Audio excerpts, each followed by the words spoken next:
السلام علیکم ورحمۃ اللہ وبرکاتہ۔ کل جو کچھ ہم نے پڑھا تھا اس کے بارے میں کیا یاد رہا آپ کو؟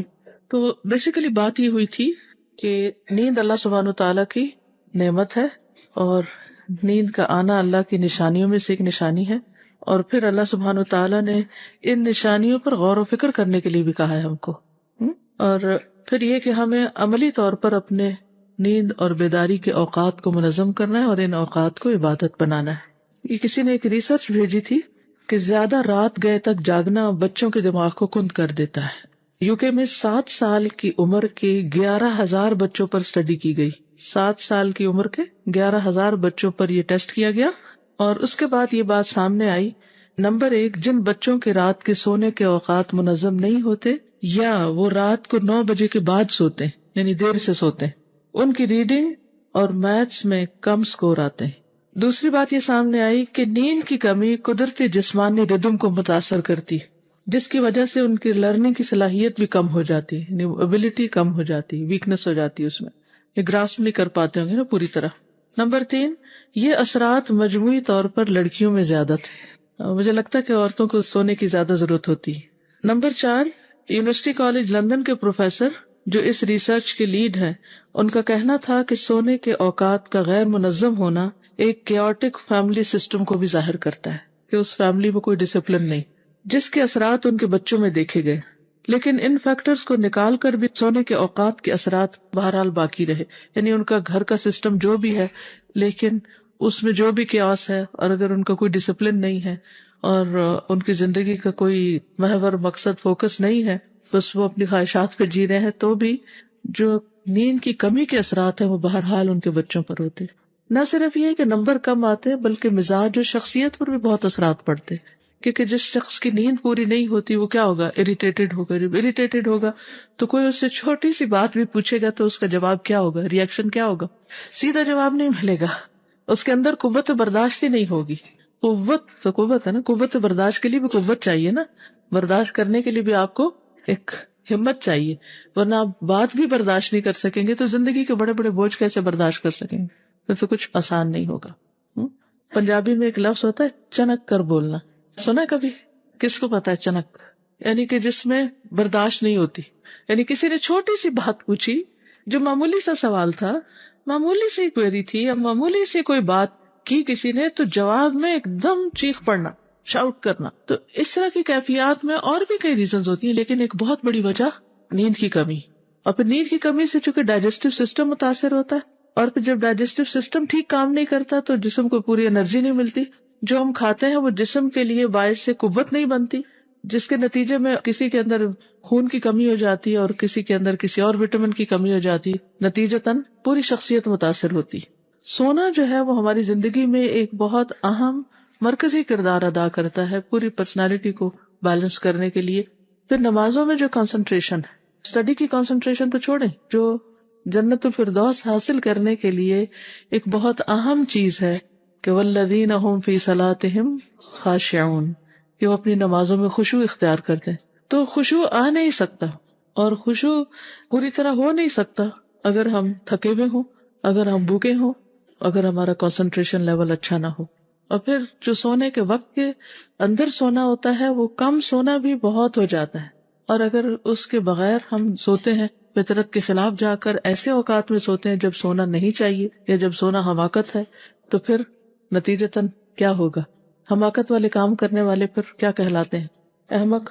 جو لوگ راتوں کو وقت پر نہیں سوتے اور پھر دن کو بھی مسلسل کام کرتے رہتے ہیں، ان کے کاموں میں ایررز بہت ہوتے ہیں، اور وہ تو ایرر کر دیتے ہیں لیکن ان کی ایرر ان کی نہیں ہوتی، وہ ملٹی پلائی ہو جاتی، بہت سے لوگ اس سے افیکٹ ہوتے ہیں۔ چلیے نیکسٹ لیسن۔ تو گویا سونا اللہ کی نشانیوں میں سے ایک نشانی ہے۔ ایک مومن کے لیے سونا عبادت بن سکتا ہے اگر وہ سنت کے مطابق ہو۔ تو آئیے دیکھتے ہیں کہ سونے کے آداب کیا ہیں، اور خصوصاً رات کے وقت سونے کے آداب۔ رات کو سونے سے پہلے نماز عشاء ادا کرنی چاہیے، اس سے قبل نہ سویا جائے اور نہ گھر والوں کو سونے دیں، کیونکہ نبی صلی اللہ علیہ وسلم نے اس کو ناپسند فرمایا ہے۔ حدیث میں آتا ہے، سیدنا ابو برزہ روایت کرتے ہیں، ان رسول اللہ صلی اللہ علیہ وسلم کان یکرہ النوم قبل العشاء، صحیح بخاری۔ رسول اللہ صلی اللہ علیہ وسلم نماز عشاء سے پہلے سونے کو ناپسند کرتے تھے۔ تو جس چیز کو اللہ کے رسول صلی اللہ علیہ وسلم ناپسند کریں، کیا وہ اللہ سبحانہ وتعالیٰ کی پسندیدہ ہو سکتی؟ کیا اللہ سبحانہ وتعالیٰ اس عمل پر خوش ہو سکتے ہیں؟ تو مومن تو وہ کام کرتا ہے جو اللہ کو راضی کرنے والے ہوں. تو اگر ہم اللہ تعالیٰ کو ناراض کرنے والے کام کریں تو پھر اللہ تعالیٰ کو کیا منہ دکھائیں گے؟ تو بہت سے لوگ جنہیں رات کو جاگنے کی عادت ہوتی ہے وہ عام طور پر یہ کرتے ہیں کہ مغرب کے لگ بھگ سو جاتے ہیں اور پھر جب ان کی تھکاوٹ پوری ہو چکتی ہے تو 9-10 بجے اٹھ جاتے ہیں اور پھر ساری رات جاگتے ہیں. اگر آپ کو جلدی بھی سونا ہے اور پھر رات کو اٹھ کے عبادت کرنی ہے، کو پڑھنا ہے، تو بھی عشاء سے پہلے نہ سوئے. سردیوں میں تو عشاء جلدی ہو جاتی ہے لیکن گرمیوں میں عشاء تھوڑی دیر سے ہوتی ہے اور کچھ ملکوں میں تو اور بھی زیادہ دیر سے ہوتی ہے. تو وہاں پر ریلی ایک ٹیسٹ ہوتا ہے عشاء تک خود کو جگا کے رکھنا. لیکن ایکسٹریم کیسز میں تو نماز جمع کرنے تک کی بھی اجازت دی گئی ہے. مگر عام حالات میں جیسے ہمارے ہاں ایک معتدل سا موسم ہوتا ہے، یہ معتدل ہوتی ہیں راتیں بھی، یعنی اپنے طول کے اعتبار سے بہت لمبی نہیں ہوتی اور بہت چھوٹی بھی نہیں ہوتی. مثلاً یہاں سے جب میں گئی ہوں یوکے تو مینچسٹر میں اس وقت 8:30 بجے صبح سورج نکل رہا تھا، اور مجھے یاد ہے کہ جب میں گلاسکو میں تھی تو تقریباً 8:45 کے قریب سورج نکلتا تھا صبح.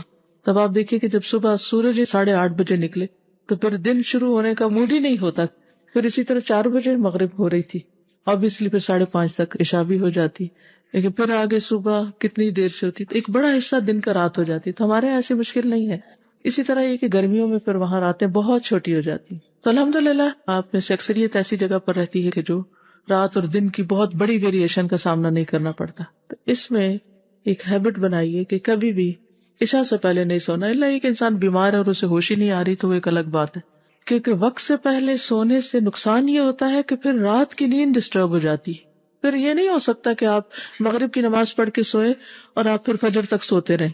نماز تو بہرحال پڑھنی ہی ہے، لیکن اگر نماز نہیں بھی پڑھنی، بعض اوقات ایسا بھی ہوتا ہے کہ نماز نہیں پڑھنی اور آپ کہتے ہیں کہ اب تو میں سو سکتی ہوں، اب تو عشاء پڑھنی نہیں، تو بھی پھر آپ کی آدھی رات میں آنکھ کھل جائے گی، پھر آپ اٹھیں گے، پھر آپ دوسروں کو ڈسٹرب کریں گے اور صبح کے وقت پھر آپ پہ غنودگی آ جائے گی. جب سب اٹھ رہے ہوں گے تو آپ کو سونے کی ضرورت پیش آئے گی.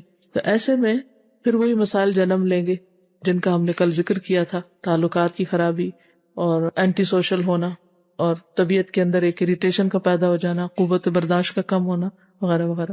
باقی نقصان تو جو ہے سو ہے. سب سے بڑی بات یہ کہ نبی صلی اللہ علیہ وسلم نے اس کو ناپسند کیا. تو جب شدید بھی سونے کو دل چاہے تو فوراً سوچے کہ اگر اس وقت اللہ کے رسول صلی اللہ علیہ وسلم میرے گھر میں ہوں اور وہ مجھے دیکھ رہے ہوں تو کیا میں جرأت کروں گی بستر کی طرف جانے کی؟ کبھی بھی نہیں. کبھی ماں باپ کے ڈر سے ہم نہیں جاتے بستر کے قریب، یا کسی بڑے کے یا کسی مہمان کی وجہ سے یا کسی اور وجہ سے. تو جس کسی کی وجہ سے بھی ہم نہیں سوتے تو اس سے زیادہ حقدار ہیں اللہ کے رسول صلی اللہ علیہ وسلم کہ ہم ان کے کہنے پر عشاء سے پہلے نہ سوئیں. پھر نماز وتر کا اہتمام کرنا. وتر رات کی آخری نماز ہے. تہجد کے لیے بیدار نہ ہونے کا اندیشہ ہو تو وتر پڑھ کر سوئیں. سیدنا جابر رضی اللہ عنہ سے روایت ہے کہ رسول اللہ صلی اللہ علیہ وسلم نے فرمایا، من خاف اللہ یقوم من آخر اللیل فلیوتر اولہ. صحیح مسلم. جسے اندیشہ ہو کہ وہ رات کے آخری حصے میں نہیں اٹھ سکے گا تو وہ رات کے پہلے حصے میں ہی نماز وتر پڑھ لے. اب آپ سوچ رہے ہوں گے کہ ہم تو سونے کی بات کرنے جا رہے تھے، تو یہ نمازوں کا ذکر کہاں سے آ گیا؟ عشاء کا ذکر، وتر کا ذکر، اس کا سونے سے کیا تعلق ہے؟ تو آپ بتائیں گے کیا تعلق ہے سونے سے؟ اگر ہم سونے کو عبادت بنانا چاہتے ہیں تو عشاء کی نماز پڑھے بغیر سونا عبادت پھر کیسے ہوگا؟ اور رات کا آغاز ہی ہم نبی صلی اللہ علیہ وسلم کے حکم کی خلاف ورزی سے کر لیں تو پھر عبادت کہاں سے ہوگی؟ یعنی جو شخص نماز عشاء پڑھے بغیر سو جائے یا وتر پڑھے بغیر سو جائے اور صبح اٹھنے کی نیت بھی نہ ہو، صرف فرض پڑھ کے سو جائے، تو کیا اس کی رات کی نیند عبادت بن سکتی؟ نہیں. ٹھیک ہے. تو کسی بھی کام کے کرنے سے پہلے اس سے جو فرائض ہیں یا واجبات ہیں یا سنتیں ہیں یا مستحب امور ہیں، ان سب کو کرنا ضروری ہے. ٹھیک ہے. پھر ہے جلد جاگنے کے لیے جلد سونا. صبح جلد جاگنے کے لیے نماز عشاء کے بعد سونے میں تاخیر نہ کریں اور غیر ضروری باتوں سے پرہیز کریں. عشاء کی نماز کے بعد ذکر الہی، علمی گفتگو، دینی مذاکرہ یا گھر والوں سے ضروری بات کے لیے جاگا جا سکتا ہے. ایسا نہیں ہے کہ بالکل جاگنا منع ہے یا اگر کوئی جاگ رہا ہے تو غلط کر رہا ہے یا کوئی حرام کام کا مرتکب ہو رہا ہے. ایسا نہیں ہے. اس میں اصل چیز کیا ہے کہ مفید کام ہو جو بھی کوئی کر رہا ہو. کیونکہ خاص طور پر اگر عشاء جلدی ہو رہی اور مرد حضرات جیسے انہیں جماعت سے نماز پڑھنی، تو وہ اگر 7 بجے ہی نماز پڑھ کے گھر آ گئے اور سورج صبح 7 بجے نکل رہا ہے تو وہ 7 بجے بیڈ میں شاید نہ جا سکیں. اب انہیں اگر 10 بجے سونا فار ایگزامپل، تو 7 سے 10 کا ٹائم ٹیلی ویژن کے آگے نہیں گزارے یا بازاروں میں گھوم پھر کے نہیں، اللہ کہ کوئی شدید ضرورت ہو. اس وقت کیا کرے؟ کوئی بھی مفید کام کرے. جیسے مثلا اسٹوڈینٹس ہیں، طالب علم ہے، اپنی اسٹڈیز کریں. اسی طرح اگر باقی افراد ہیں تو ان کو بھی اس وقت میں اپنی فیملی کے ساتھ بیٹھ کر کچھ علمی مذاکرہ کرنا چاہیے. علمی مذاکرے میں دینی تعلیم بھی ہو سکتی ہے، یا اس کے علاوہ بھی کچھ پڑھائی ہو سکتی ہے، بچوں کے ہوم ورک وغیرہ ہے، یا کوئی بھی مفید کام کیا جا سکتا ہے. سیدنا ابو برزہ کہتے ہیں ان رسول اللہ صلی اللہ علیہ وسلم کان یکرہ النوم قبل العشاء والحدیث بعدها. رسول اللہ صلی اللہ علیہ وسلم نماز عشاء سے پہلے سونا اور نماز کے بعد باتیں کرنا ناپسند فرماتے تھے. یعنی بعض لوگوں کی عادت ہوتی ہے کہ جب ہر چیز سے فارغ ہو گئے تو ادھر ٹیلی ویژن چل رہا ہے، ادھر سارے لوگ کٹھے بیٹھ گئے اور پھر باتیں گپ ادھر ادھر کی، اور بس لیزی بیٹھے ہیں، کوئی خاص مقصد نہیں، ایسے ہی 2-3 گھنٹے صرف ادھر ادھر کی چیزوں میں گزار دیے جس میں کوئی پروڈکٹیو کام نہیں کیا.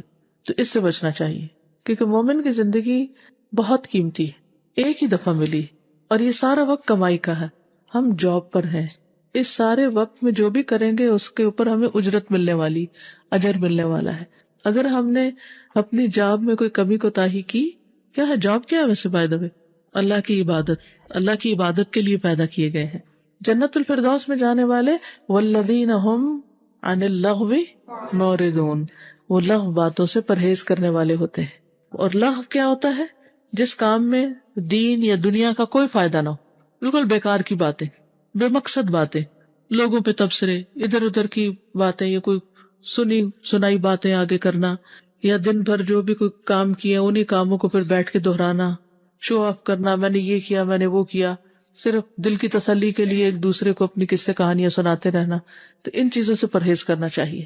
قدرتی بات ہے کہ انسان صبح کے وقت ایکٹیو ہوتا ہے، بہت کچھ کر لیتا ہے، شام تک اس کی بیٹری لو ہو جاتی ہے، پھر اس سے کوئی بہت پروڈکٹیو کام نہیں ہوتے. تو بھی اس وقت کو منظم کرنے کے لیے کچھ ایسے کام سوچ رکھیں کہ جن میں بہت دماغ نہیں لڑانا پڑتا، جن میں صرف یہ کہ آپ بس ایک روٹین میں کام کر لیں. کچھ چیزوں کو اگر آرگنائز کرنا ہے، یا اگر آپ کچن میں کوئی کام ہے یا صفائی کا کام ہے. میں عام طور پر اس وقت میں کپڑے دھوتی تھی، جب میں خود واشنگ کرتی تھی تو اس وقت میں کپڑے دھوتی تھی. اس کے 2 فائدے ہوتے تھے. ایک تو یہ کہ کپڑے دھونے کے لیے کوئی بہت آپ کو دماغ خرچ نہیں کرنا پڑا. دوسرا یہ کہ انسان اگر تھوڑا سا لیزی بھی ہو رہا ہے تو پانی میں ہاتھ ڈالنے سے اس کی سستی دور ہو جاتی. تیسرا یہ کہ انسان خوب تھک جاتا ہے، اور جب تھک جاتا ہے تو پھر نیند بہت اچھی آتی. یعنی کبھی صبح پرائم ٹائم میں کپڑے نہیں دھوئے، کیونکہ اگر صبح صبح دھو لے تو پھر کیا ہوتا ہے، تھک جاتے ہیں. اور جب آپ تھک جاتے ہیں تو پھر دل چاہتا ہے اب لیٹ جائیں، اور جو کام کرنے کا وقت ہے تو اس میں آپ پھر سستی کے مارے اپنے آپ کو ضائع کر رہے ہیں. تو اس لیے ٹائم مینجمنٹ جو ہے یہ بہت ضروری ہے. اور کیا کیا جا سکتا ہے؟ مثلاً 7 سے 10 کے ٹائم پر کیا کیا جا سکتا ہے؟ 7 بجے تک تو آپ کھانے وانے سے بھی فارغ ہو گئے، ہر چیز سے، اب کچھ ٹائم اور ہے تو کیا مصروفیات ہو سکتی ہیں؟ جی، اپنا روم ٹائڈی کر سکتے ہیں، صفائی کر سکتے ہیں تاکہ صبح صبح صفائی نہ کرنی پڑے. اچھی بات شیئر کر سکتے ہیں، آپس میں اکٹھے بیٹھ سکتے ہیں، علمی مذاکرہ کر سکتے ہیں، کوئی چیز اکٹھے سیکھ سکتے ہیں، کوئی ہنر سکھا سکتے ہیں. جی، نیٹنگ، استری، ریڈنگ. اکیلے ریڈنگ کریں گے تو جلدی نیند آ جائے گی. اگر آپ اپنے گھر والوں کے ساتھ مل کے کچھ کریں، یعنی ایک پڑھ رہا ہے دوسرا سن رہا ہے، تو اس میں پھر یہ کہ نیند کم آتی ہے. اور کیا ہو سکتا ہے؟ Very good. ایسے وقت میں کیلی گرافی کرتی ہے، رائٹنگ کا کام، یہ آپ اسٹیچنگ کرتی ہیں، ویری گڈ. اور یہ صرف میں آئیڈیاز اس لیے لے رہی ہوں تاکہ آپ لوگ بھی کچھ اس وقت کو صرف ٹائم پاس کرنے میں نہیں کہ اچھا کب سونے کا ٹائم ہو تو میں سوؤں. اور انہوں نے جو صورتیں حفظ کی ہیں، یہ اپنے بچوں کو اس وقت اکٹھا کر کے ان کے ساتھ ان کو صورتیں حفظ کروا رہی ہیں. اصول ڈائری بناتی ہے اس وقت، اور لوگ اپنا کچھ شیئر کریں اس وقت کیا کرتے ہیں. جی، یعنی کہ صبح کی تیاری آپ اس وقت میں کر کے پھر صبح کا وقت بچا کے اس وقت کو زیادہ بہتر کام میں پھر استعمال کر سکتے ہیں. ٹھیک ہے، فون پر بات کر سکتے، بالکل، اور لوگوں کی سن سکتے ہیں. تجوید کا لیسن کر سکتے ہیں. تجوید کا لیسن سے اگر ارلی مارننگ کیا جائے تو جلدی تجوید آئے گی آپ کو، کیونکہ ہم نے دیکھا کہ گانے والے بھی ریاض کب کرتے ہیں. تو ہر شخص کا اپنا اپنا ایک طریقہ ہو سکتا ہے، لیکن یہ یاد رکھیے کہ ہر کام عبادت بن سکتا ہے اگر آپ کی نیت درست ہو، طریقہ درست ہو، اور آپ اس کو مناسب وقت کے اندر کر رہے ہوں. ٹھیک ہے، لیکن یہاں پر جو سیکھنے کی بات ہے وہ یہ کہ جلد جاگنے کے لیے جلد سونا ضروری ہے. اگر آپ چاہتے ہیں کہ صبح اٹھ سکیں تو پھر آپ کو اسی اعتبار سے اپنی نیند جتنی بھی آپ گھنٹے لیتے ہیں اس کو پورا کرنے کے لیے اتنے بجے تک سو جانا چاہیے. اور پھر اگر آپ ایک وقت مقرر کر لیں گے، اس کا فائدہ یہ ہوگا کہ اس وقت پر آپ کی باڈی خود بخود، یعنی باڈی کلاک بتانے لگے گی کہ سونے کا وقت ہو گیا، اور آپ سونے کے لیے تیار ہونے لگیں گے، یعنی جسم بھی سونے کے لیے تیار ہو جائے گا. ورنہ خاص طور پر جن لوگوں کو انسومنیا کی شکایت ہوتی، یعنی ان کو نیند جلدی نہیں آتی، اگر ان کے اوقات مقرر نہیں ہوتے تو پھر وہ مشکل میں آ جاتے ہیں. سونے جاگنے میں اعتدال اختیار کرنا. سونے جاگنے میں اعتدال اختیار کرنا ضروری ہے تاکہ عبادت بھی اچھی طرح ہو سکے اور جسم کو آرام بھی مل سکے. ساری رات جاگنا یا رات کو دیر تک جاگتے رہنا دین و دنیا دونوں کے لیے نقصان دہ ہے. عبداللہ ابن عمر کہتے ہیں، دخل علی رسول اللہ صلی اللہ علیہ وسلم فقال الم اخبر انک تقوم اللیل وتصوم النہار قلت بلا قال فلا تفعل قم ونم وصم وافطر فان لجسدک علیک حقا. صحیح البخاری. حضرت عبداللہ بن عمر کہتے ہیں کہ رسول اللہ صلی اللہ علیہ وسلم میرے پاس تشریف لائے اور فرمایا، کیا میں درست خبر دیا گیا ہوں کہ تم رات بھر عبادت کرتے ہو اور دن میں روزہ رکھتے ہو؟ میں نے کہا کہ جی ہاں. آپ نے فرمایا ایسا نہ کرو، قیام بھی کرو، سویا بھی کرو، روزے بھی رکھو اور روزے کے بغیر بھی رہو، کیونکہ بے شک تمہارے جسم کا تم پر حق ہے. یعنی ساری رات جاگنا عبادت نہیں ہے، نبی صلی اللہ علیہ وسلم کی سنت میں سے نہیں ہے. آپ سے یہ ثابت نہیں کہ کبھی آپ ساری رات جاگے ہوں. نبی صلی اللہ علیہ وسلم نے سلمان فارسی اور ابو درداء میں بھائی چارہ کرایا. ایک مرتبہ سلمان ابو درداء رضی اللہ تعالیٰ عنہما سے ملاقات کے لیے گئے. جب رات ہوئی تو ابو درداء عبادت کے لیے اٹھے. سلمان نے کہا ابھی سو جاؤ. تھوڑی دیر کے بعد ابو درداء پھر عبادت کے لیے اٹھے تو سلمان نے کہا ابھی سو جاؤ. پھر جب رات کا آخری حصہ ہوا تو سلمان نے کہا اب اٹھ جاؤ. چنانچہ دونوں نے نماز پڑھی. اس کے بعد سلمان نے کہا تمہارے رب کا تم پر حق ہے، تمہارے نفس کا تم پر حق ہے، تمہاری بیوی کا تم پر حق ہے، تو ہر حق والے کو اس کا حق دو. پھر وہ نبی کریم صلی اللہ علیہ وسلم کی خدمت میں حاضر ہوئے اور اس بات کا تذکرہ کیا تو نبی صلی اللہ علیہ وسلم نے فرمایا کہ سلمان نے سچ کہا. ایک لسٹ بنائیے جس میں آپ اس بات کو نوٹ کیجیے کہ آپ پر کس کس کا حق ہے. اگر آپ کے والدین آپ کے ساتھ ہیں تو ظاہر ہے ان کا حق ہے، اگر وہ نہیں ہے تو پھر اس طرح حق نہیں ہوگا. اسی طرح اگر آپ کے بچے آپ کے ساتھ ہیں تو ان کا آپ پر حق ہے، اور اگر اب بچے بڑے ہو چکے ہیں یا بچے نہیں ہیں تو ان کا حق نہیں ہے. اسی طرح اور آپ کی کیا ایسی مصروفیات ہے یا آپ کا انٹریکشن کن لوگوں کے ساتھ ہے تو کس کس کا آپ پر حق ہے. مثلا اگر آپ ایک ٹیچر ہیں تو آپ کے طالب علموں کا آپ پر حق ہے کہ آپ ان کو پڑھانے کے لیے، سکھانے کے لیے، ان کے کاموں کے لیے اپنے آپ کو پریپیئر کریں. اور وہ کام صرف کلاس روم کی حد تک نہیں ہوتا یا صرف اسکول میں نہیں ہوتا بلکہ اسے گھر جا کر بھی آپ کو کرنا پڑتا ہے. تو اس اعتبار سے آپ اپنے اوقات کو منظم کرتے ہیں. اگر آپ کے بچے بہت چھوٹے ہیں، چھوٹے چھوٹے بچوں کی امی ہیں آپ، تو اس صورت میں آپ کی ذمہ داریاں مختلف ہیں، ان کا آپ پر حق ہے. تو وہ کون کون لوگ ہیں آپ کے چاروں طرف کہ جن کا آپ پر حق ہے، اور ان کا حق ادا کرنے کے لیے آپ نے کون سے اوقات مقرر کر رکھے ہیں. یہ بہت ضروری، کیونکہ اگر آپ اوقات مقرر کر لیں گے تو اس سے آپ کے اوپر پریشر نہیں آئے گا، آپ سٹریس میں نہیں آئیں گے، کیونکہ آپ کو یہ معلوم ہوگا کہ کس کا کس وقت حق ہے. ورنہ تو انسان ہر وقت ہر ایک کا حق ادا کرتا رہے تو بھی مشکل ہے، تو پاسبل نہیں ہوتا. مثلاً اگر آپ سمجھتے کہ آپ کے بچے چھوٹے ہیں اور ان کا آپ پر حق ہے تو ٹھیک ہے، ان کو عمر کے اعتبار سے زیادہ توجہ کی ضرورت ہوتی، لیکن ان کو بچپن سے ہی تھوڑا سا انڈیپینڈنٹ کریں کہ وہ اپنے کام کچھ خود کر سکے، یا پھر وہ خود سیلف اسٹڈی کر سکیں، انڈیپینڈنٹلی ہوم ورک کر سکیں یا انڈیپینڈنٹلی ریڈنگ کر سکیں، یا خود اپنے کاموں کو اپنے طور پر کر لیں. اس کے لیے سکھانے میں کچھ مشکل تو ہوتی، لیکن ایک دفعہ اگر آپ سکھا دیں اور ان کو طریقہ بتا دیں تو پھر وہ خود بھی کرنے کو انجوائے کرتے، بلکہ بعض اوقات آپ کی انٹرفیئرنس پر ان کو اچھی نہیں لگتی. تو ہمیشہ یہ کوشش کریں کہ کوئی آپ پر ڈپینڈنٹ نہ ہو. آپ دوسروں کے کام ضرور آئیں لیکن مجبوری نہ بن جائے. اس لیے کاموں کو احسن طریقے سے ڈیلیگیٹ کرنا سیکھیں. اگر آپ یکسوئی سے اللہ تعالیٰ کی عبادت کرنا چاہتے ہیں یا اپنی زندگی میں آپ کی اپنی صلاحیت کے مطابق آپ کو کچھ کام کرنے ہیں، اپنی صلاحیتوں کو بہتر طور پر استعمال کرنا ہے، تو اس صورت میں بہت ضروری ہے کہ آپ لوگوں کو اپنے اوپر ڈپینڈ نہ کرنے دیں، ورنہ آپ اپنے لیے کچھ نہیں کر سکیں گے. کچھ چیزیں نفس پہ بڑی بھاری ہوتی ہیں لیکن ان میں بھی ڈسپلن کرنا پڑتا ہے کیونکہ وہ انہی کے فائدے میں ہوتی. جیسے ایک دودھ چھڑانے کا مرحلہ بڑا مشکل ہوتا ہے، لیکن کیوں چھڑانے کے لیے کہا گیا؟ یعنی کسی اور ریلیجن میں یہ نہیں، لیکن اسلام میں ایک لائن کھینچ دی کہ اس سے آگے نہیں، بس خلاص. اور جنہوں نے اپنے گھروں میں یا جو خود مائیں ہیں انہوں نے دیکھا ہوگا کہ وہ مرحلہ ماں کے لیے بھی اور بچے کے لیے بھی ایک بڑا ہی مشکل مرحلہ ہوتا ہے، اور اس سے بچہ بھی رو رہا ہوتا ہے اور بعض اوقات ماں بھی رو رہی ہوتی ہے. لیکن دونوں کو ہی برداشت کرنا پڑتا ہے، اور اس میں دونوں ہی کی بھلائی ہوتی ہے. کیونکہ اگر بچہ اس حد سے زیادہ دودھ پیتا چلا جائے تو پھر کیا ہوتا ہے، وہ دوسری غذا نہیں لے سکے گا، اور ماں کے لیے فزیکلی بھی ٹھیک نہیں ہے کہ وہ ایک وقت سے زیادہ کیلشیم ٹرانسفر کرتی رہے دوسرے کو. کچھ چیزیں مشکل ضرور ہوتی ہیں لیکن امپاسبل نہیں ہوتی. جی، اصل میں یہ سارے امتحان ہوتے ہیں ہمارے لیے، اور محبتوں کے امتحان سب سے مشکل ہوتے ہیں، کیونکہ ہمارا اپنا دل بھی نہیں چاہ رہا ہوتا کہ چھوٹے.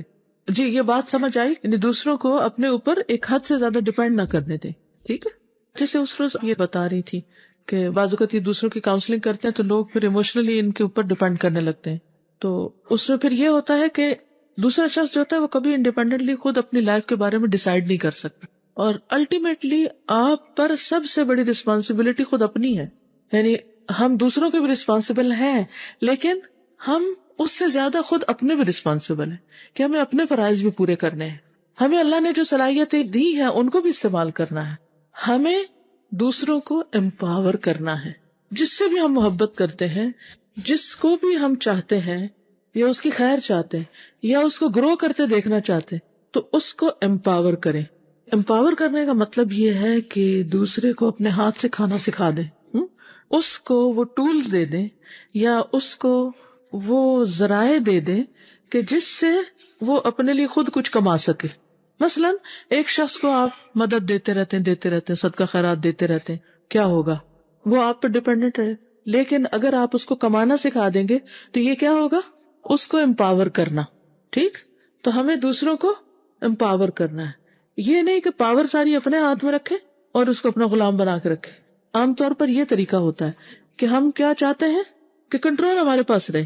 جو لوگ بھی کام ڈیلیگیٹ نہیں کرتے وہ دراصل اس بیماری کا شکار ہوتے ہیں.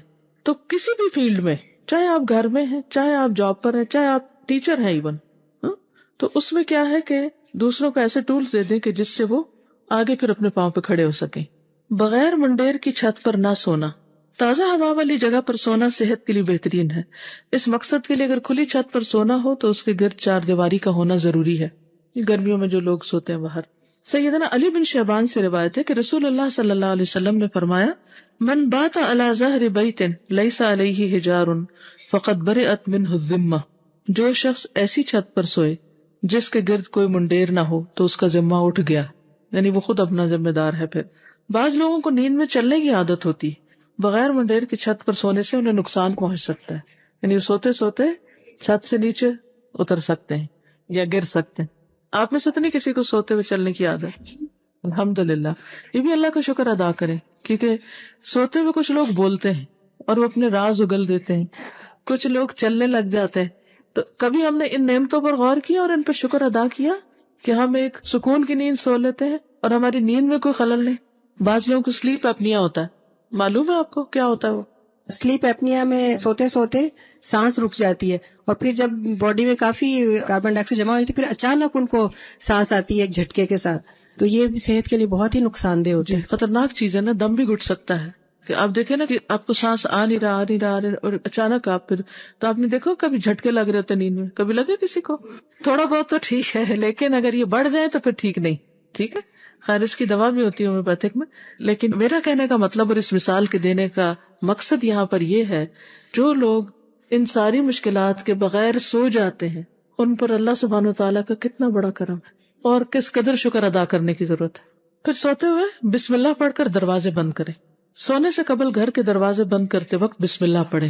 سیدنا جابر بن عبداللہ فرماتے ہیں کہ رسول اللہ صلی اللہ علیہ وسلم نے فرمایا، اغلقوا الابواب واذکروا اسم اللہ فإن الشیطان لا یفتح بابا مغلقا. دروازوں کو بند کر لیا کرو اور اللہ کا نام لے لیا کرو، کیونکہ شیطان بند دروازے نہیں کھول سکتا. ویسے بھی اللہ کا نام لینا کسی بھی کام سے پہلے اس کام کو بابرکت کر دیتا ہے. اس کی دلیل کیا ہے؟ یہ جو میں نے بات کہی ہے کہ کسی بھی کام سے پہلے اللہ کا نام لینا اس کام میں برکت ڈال دیتا ہے.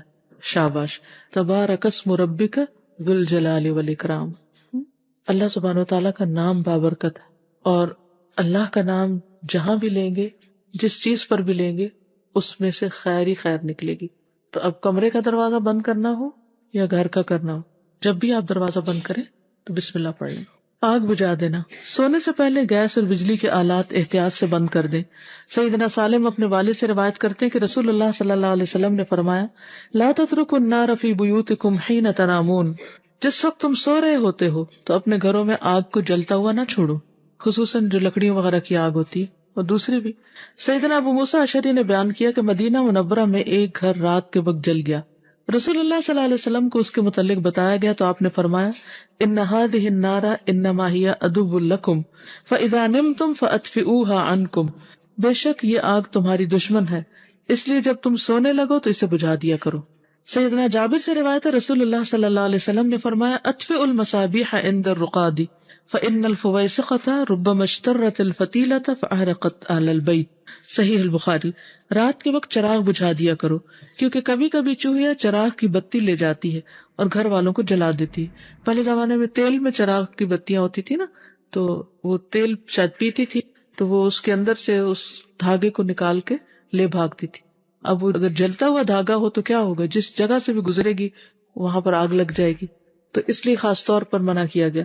ابن عباس سے روایت ہے کہ ایک بار ایک چوہیا چراغ کی بتی گھسیٹتی ہوئی لے آئی اور رسول اللہ صلی اللہ علیہ وسلم کے سامنے چٹائی پر ڈال دی جس پر آپ تشریف فرما تھے، اور ایک درہم کے برابر جگہ بھی جل گئی. تو آپ نے فرمایا اذا نمتم فاطفئوا سرجکم فان الشیطان یدل مثل هذه على هذا فتحرقکم. جب تم سونے لگو تو اپنے چراغ بجھا دیا کرو، اس قسم کا کام سجھا دیتا ہے اور تمہارے گھروں میں آگ لگا دیتا ہے. یعنی شیطان صرف انسانوں کے پیچھے نہیں ہے، وہ جانوروں کے پیچھے بھی ہے، اور خاص طور پر ان جانوروں کے پیچھے جو انسان کو نقصان دے. دشمن جو ہے، دشمن تو ہر وار کرے گا، ہر طریقے سے کرے گا، کبھی خود سامنے آ کے کرے گا، کبھی کسی اور سے وار کروائے گا. آج کل کے دور میں مثلاً کیا ہو سکتا ہے، کیا بند کرنا چاہیے؟ Heaters, gas heaters. کیونکہ گیس چلی گئی اور ہیٹر بجھ گیا اور دوبارہ آئی اور ہیٹر جلا نہیں تو کیا ہوگا؟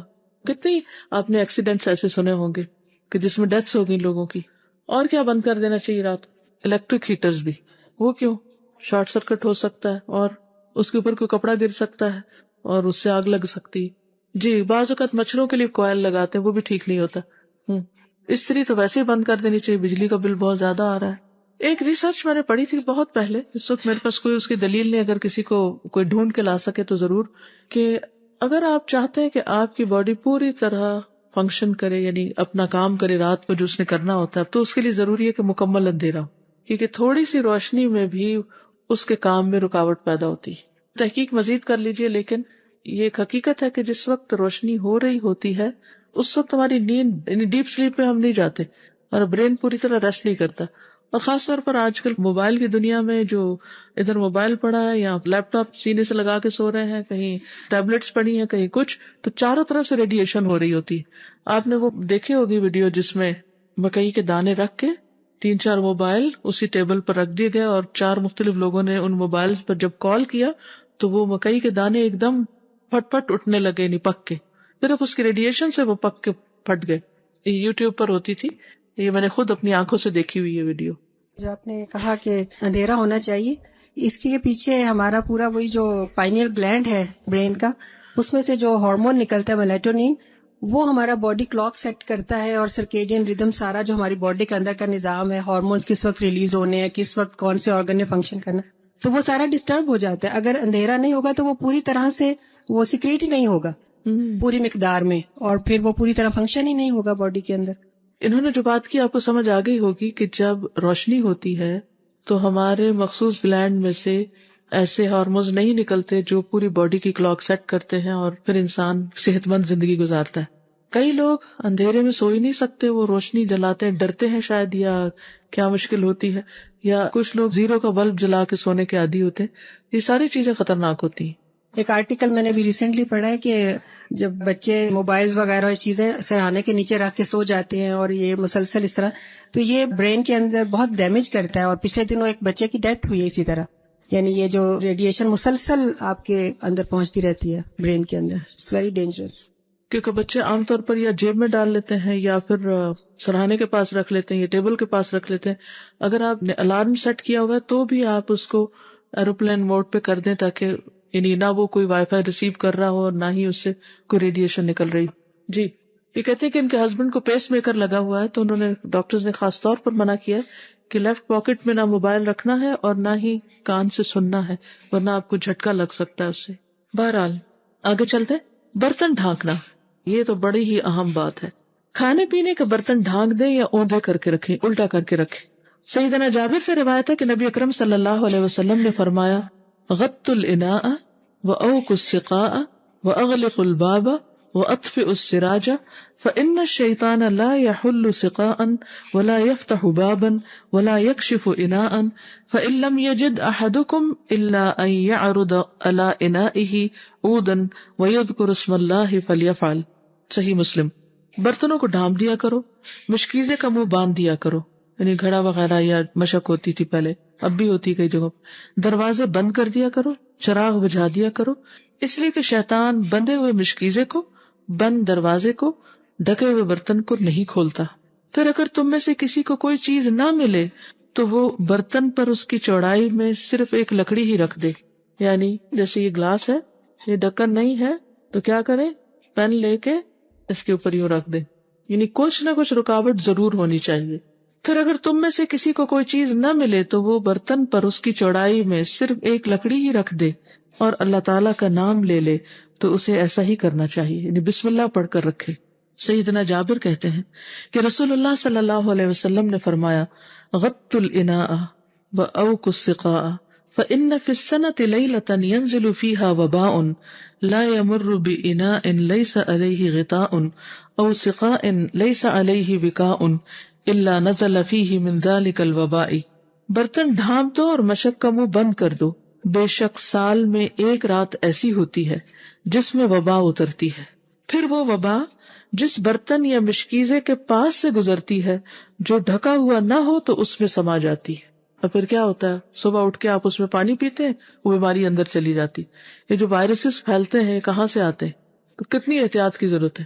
بہت سے لوگ پانی رکھ لیتے ہیں، اس کو ڈھکتے نہیں ہیں، یا کھانا پڑا ہوتا ہے، رات کو کھانا کھایا، پلیٹیں ایسی کھلی چھوڑ دی یا جا کے سنک میں یوں ہی چھوڑ دی. وہ تو اور بھی خطرناک، کوئی پتہ نہیں کوئی چوہا پھر جائے یا کوئی اور سانپ یا کوئی بھی چیز.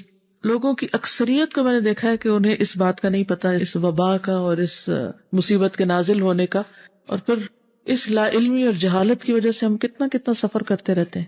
یہ تعلیمات عام طور پر گھرانوں میں نہیں ہے، یعنی ہمارے دین کا نقصان تو ہے ہی ہے، دنیا کا بھی نقصان ہے. تو یاد رہے گی یہ بات انشاءاللہ. وضو کا پانی اور مسواک تیار کر کے سونا. سونے سے قبل جائزہ لے لیں کہ صبح وضو اور طہارت کے لیے ٹینکی میں کافی پانی موجود ہے.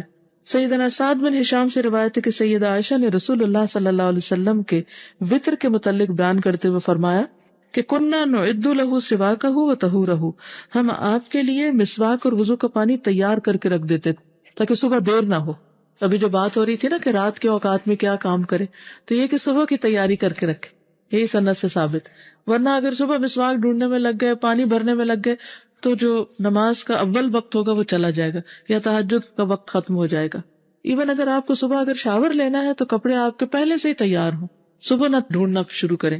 سیدنا ابن عمر سے مروی ہے نبی صلی اللہ علیہ وسلم کے پاس سوتے وقت بھی مسواک ہوتی تھی، اور جب آپ بیدار ہوتے تو سب سے پہلے مسواک کرتے تھے. باوضو سونا. بستر پر جانے سے پہلے وضو کر لیں. رسول اللہ صلی اللہ علیہ وسلم نے سیدنا براء ابن عازب کو نصیحت کی، اذا اتیت مضجعک فتودع وضوءک للصلاۃ. صحیح البخاری. جب تم اپنے بستر پر جانے لگو تو اسی طرح وضو کر لیا کرو جس طرح تم نماز کے لیے وضو کرتے ہو. سیدنا ابن عمر سے روایت ہے کہ رسول اللہ صلی اللہ علیہ وسلم نے فرمایا، من بات طاہرا بات فی شعارہ ملک لا یستيقظ ساعة من اللیل الا قال الملک اللہم اغفر لعبدک فلان فانہ بات طاہرا. جو شخص رات کو باوضو سوتا ہے اس کے بستر میں فرشتہ رات گزارتا ہے. کتنے مزے کی بات. جب وہ رات کی کسی گھڑی میں بیدار ہوتا ہے تو فرشتہ کہتا ہے، اے اللہ اپنے فلاں بندے کو معاف کر دے کیونکہ وہ باوضو سویا ہے.